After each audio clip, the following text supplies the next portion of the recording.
আসসালামু আলাইকুম। আলহামদুলিল্লাহ। আজকে আমরা আসছি ধান খেতে। হ্যাঁ, ধান খেতে। কারণ এখন ধান ক্ষেত বললাম কেন? এখন কোনো জায়গায় কোনো ধান ক্ষেত নাই। শুধু এই একটা জায়গায় ধান ক্ষেত আছে। অন্তপক্ষে এই গ্রামে, এই বিলে। আমি যদি দেখাই আপনাদের, আশপাশে শুধু শুকনো মাটি, মাটি। আর এর ভিতরে ব্যতিক্রমী হলো গিয়ে এই যে দেখেন পানি। শুধু পানি না, এখানে কাদা, ধান সবকিছুই আছে। তো এটা হলো গিয়া ব্লকিরি। হ্যাঁ, ব্লকিরি।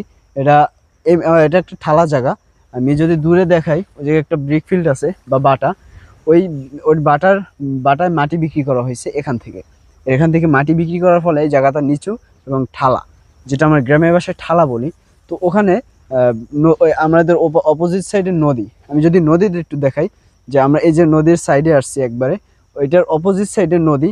তো ওই নদী থেকে এবারে পানি দিয়ে এই যে ধান চাষ করা হয়েছে সেই ঠালা জায়গায় আমরা এই ধান চাষ দেখছি। মাশাআল্লাহ, খুবই সুন্দর। আর এই যে দেখেন পানি, এবং এই জায়গায় ধান হয়েছে। কিছুদিন আগে এই জায়গায় পানি দিছে, পানি দিয়ে এই জায়গায় পানি জমিয়ে রাখছে। আর আমরা এটা জানি যে ধান শুধু পানিতেই ভালো হয়।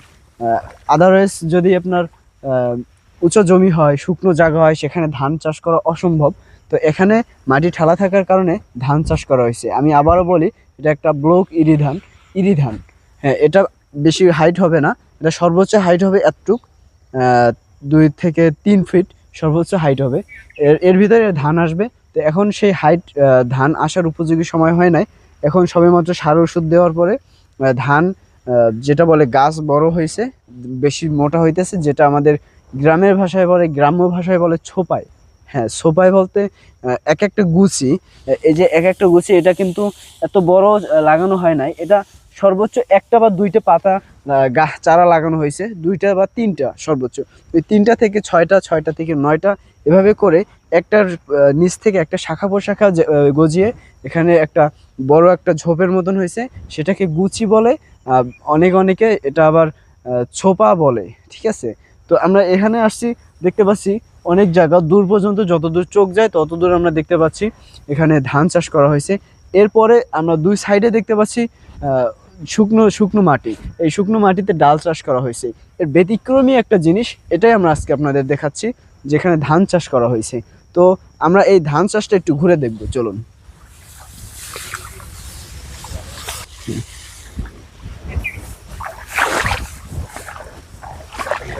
হুম হুম হুম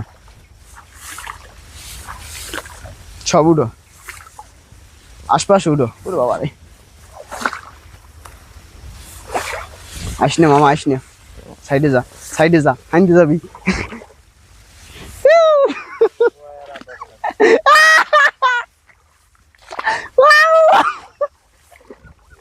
ভিডিও লাগবে না।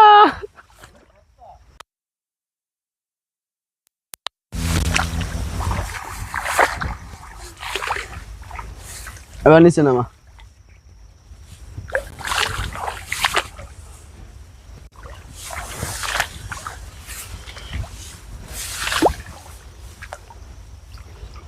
আর আমরা একটা জিনিস দেখতে পাচ্ছি এখানে, কিছু কিছু জায়গায় পোকের আক্রমণ হয়েছে। এটা হওয়ার কারণ, আমি যদি আপনাদের একটা পোক ধরে দেখাই, আসো, একটা পোক ধরছি, মাছ। আমি একটা পোক ধরছি এখানে। এখানে কিছু কিছু কিছু জায়গায় পোক আক্রমণ করছে। আমি যদি নিচে দেখাই, দেখানো যায় কিনা হাতে। এই যে দেখছেন পোকা, এই পোকাগুলোয় অনেক জায়গা, মানে পাতা, ধানের পাতা, এগুলো খেয়ে ফেলে। এই যে দেখেন, এটা করছে কি, দেখছেন এটা কি করছে খাইয়া। মানে এই পোকার আক্রমণের জন্য এটা হয়। এছাড়া অনেক পাতা এটা করে ফেলে। এই জন্য আর কি এই জায়গায়, এই সব জায়গায় এটা, এই যে দেখছেন, যে খাইয়ে ফেলাইছে একবারে। তো এই পোকার সংক্রমণ এখানে বেশি হওয়ার কারণ, আশপাশে কোনো ধান না থাকার কারণে, শুধু এই জায়গাটুকু ধান থাকার কারণে এই জায়গায় পোকা সংক্রমণ বেশি। আর এখানে আমি আর একটা ব্যতিক্রমী জিনিস দেখছি, এখান থেকে বাদ দেওয়া হয়েছে। এই যে দেখেন, এখানে বেড়িবাঁধ দেওয়া হয়েছে।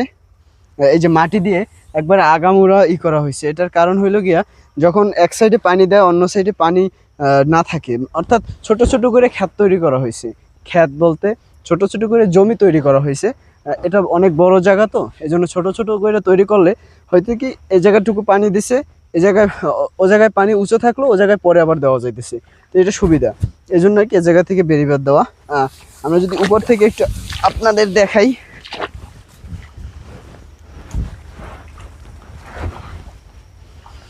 আমি কিন্তু এখন একবারে শুকনো একটা জমিতে, আর আমার নিচে এখানে পানি এবং ধান। তো এটা ছিল এ জায়গায় সব থেকে ব্যতিক্রমী একটা চাষ পদ্ধতি। এরকমের চাষ পদ্ধতি একটা ব্যয়বহুল, কারণ বর্ষা মৌসুমে যখন ধান চাষ করা হয় তখন বৃষ্টি, প্রকৃতির মাধ্যমে বৃষ্টি হয়, সেই বৃষ্টি থেকে পানি হয়, বা বিভিন্ন নদী নালা থেকে পানি ওঠে। কিন্তু শীতের মৌসুম বা বর্তমান মৌসুমে আপনার পানি ওঠে না, নদী থেকে ওঠে না, খাল থেকে ওঠে না, বৃষ্টি হয় না।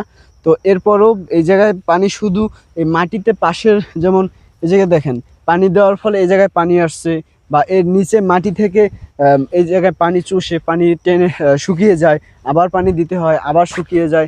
এটা একটা কৃষকের অন্যতম একটা বেশি খরচের হিসাবে খরচ হয়ে যায়। তো এক্ষেত্রে যদি আপনার একটু লাভ কম হবে তা না, এই আবার আমরা জানি যে ব্লক এরি এটা আপনার ফলনের দিক থেকে খুবই এগিয়ে। আজকে দেখালাম এটা ধানের রোপণ এবং ধানে পানি দেওয়া হয়েছে, এগুলো দেখালাম। তো এরপরে ধারাবাহিকভাবে আমাদের ধান সংগ্রহ করা থেকে শুরু করে ধান বাসায় নেওয়া সব কিছুই থাকছে। আসসালামু আলাইকুম।